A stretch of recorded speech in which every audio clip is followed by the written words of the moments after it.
The Glad Tidings of Hannah, a biblical story. Introduction.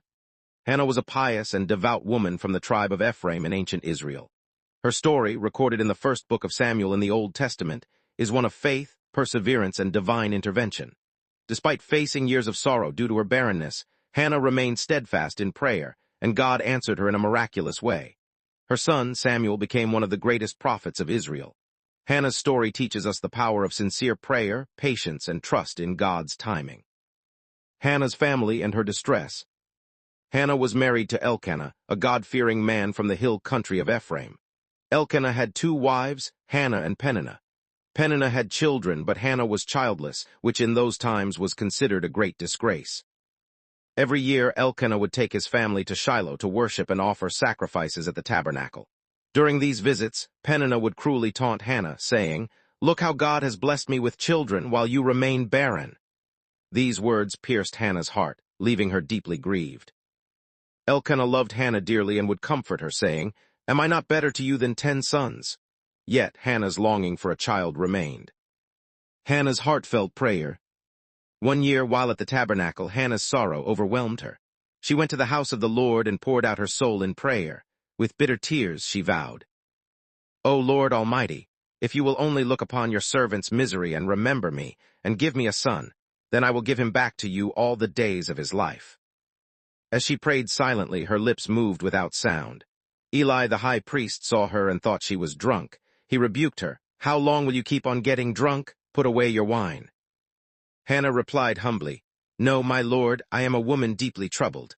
I have not been drinking wine, but pouring out my soul to the Lord." Moved by her sincerity, Eli blessed her, saying, "Go in peace, and may the God of Israel grant you what you have asked of him." Hannah's heart was lifted, for she believed God had heard her prayer. The miracle, birth of Samuel. God remembered Hannah, and in due time she conceived and gave birth to a son. She named him Samuel, saying, "Because I asked the Lord for him." True to her vow, when Samuel was weaned, Hannah took him to the tabernacle and presented him to Eli, saying, "My Lord, I am the woman who stood here praying to the Lord. I prayed for this child, and the Lord has granted me what I asked of him. So now I give him to the Lord. For his whole life he will be given over to the Lord." Eli accepted Samuel, and the boy began serving in the house of God under Eli's guidance.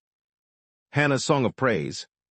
Before leaving Samuel, Hannah prayed a beautiful prayer of thanksgiving, 1 Samuel 2, 1-10. Her song reflects deep faith and joy.